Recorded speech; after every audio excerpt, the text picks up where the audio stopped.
Hi, welcome back to the garden. It is June 30th. It's in between raindrops. I was lucky enough to come over to Scott and Virginia's house and look at their Lotus, and then we'll take a tour of their garden. Come on, let's plant. Scott, you kind of got devastated with the polar vortex last year.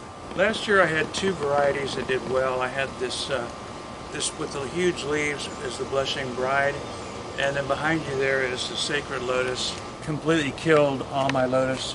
Well, what did you replace them with? Now, this year I have chosen a bunch of different varieties.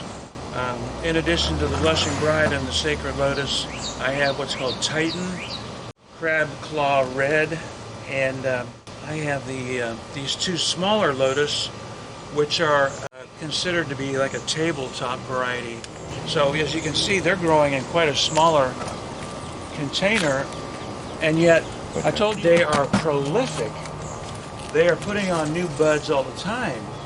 So this has been a real treat to see all of these buds coming on, and more down here. There's a very small one. So I'm very enchanted with these smaller varieties, and we'll definitely want to do more with that in the future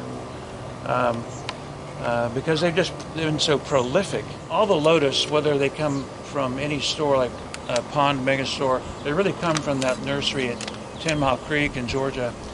And the lady there told me that some people trim back the lotus leaves in order to show the flowers better. Problem is, this funnels in the energy that grows the buds, so I really hate to trim the leaves back. I do take out the dead leaves down low. Virginia, I see you have your garden out here on the driveway. Can you give us a little tour, starting with your beans? Yeah, so we realized that our best sun in our yard was actually in our driveway. So we decided to do some container gardening this year, and we bought all these really nice planters and filled them with good soil. And we have, those are cantaloupe down there. And then we have yellow squash and cucumber, all these here. That's purple hull pea right there. And then we have carrots. We've harvested several, and okay, French baby carrot. Wow, that is tremendous. They're really sweet, and I use the tops to make carrot top pesto. Same as a basil pesto? Yes, I had an actual recipe I found on the internet that's carrot top pesto, and it's mainly carrot tops and cashew nuts, garlic, olive oil, salt. It's delicious. Wow. Now that carrot's almost the same depth as the size of your container. Yeah, that is amazing. It's the first year I've ever grown carrots in my whole life, so I'm sort of a novice, but I was pretty happy with how they turned out. Do you have Swiss chard behind you? Is that what I'm seeing? This is green chard and red chard, which does wonderfully. As soon as you harvest the big leaves, the new leaves will just pop right back up. So, and I love them because this is a green leafy vegetable that'll live in the 100 degrees. And also I have some over in my other garden that lived all through the freeze last year. Doing pretty well. These are actually red peppers, and they haven't turned red yet. We have, at night, our security cameras catch possums and raccoons out here, and I think they've nibbled on them.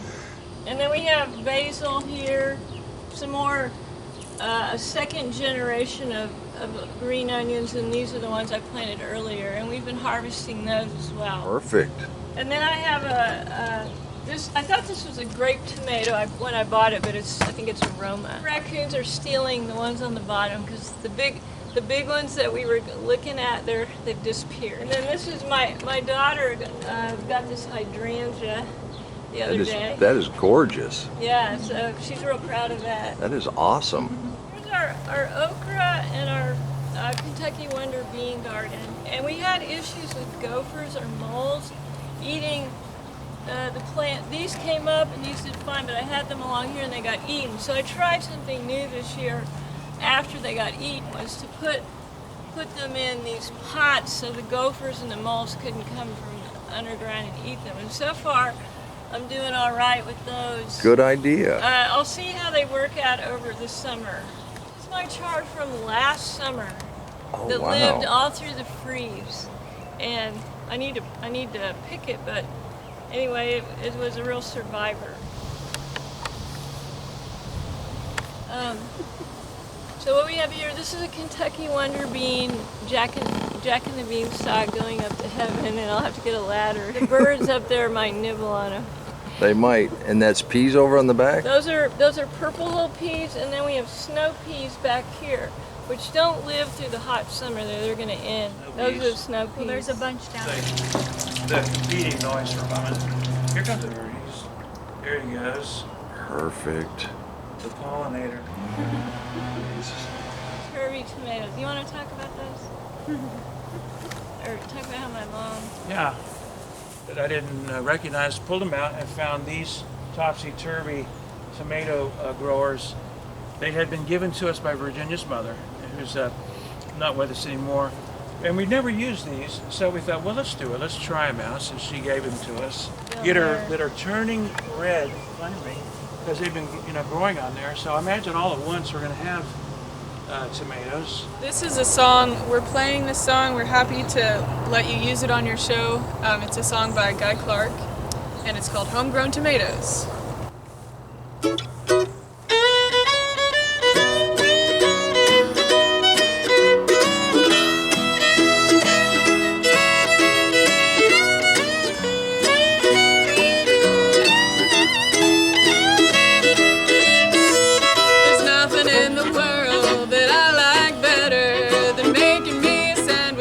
Homegrown tomatoes.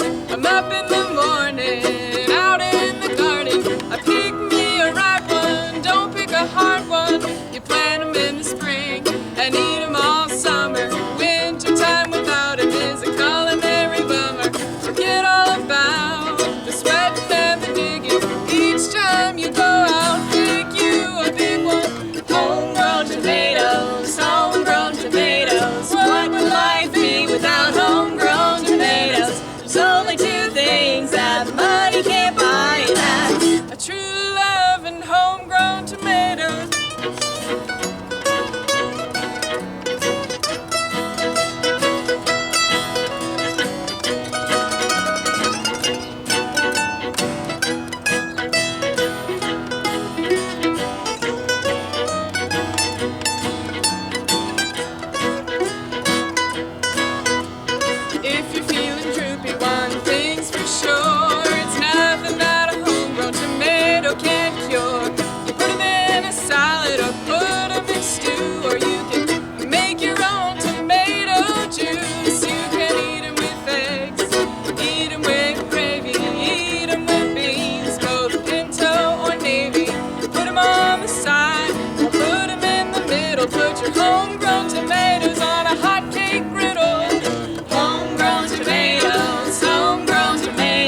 Thank you, that's awesome.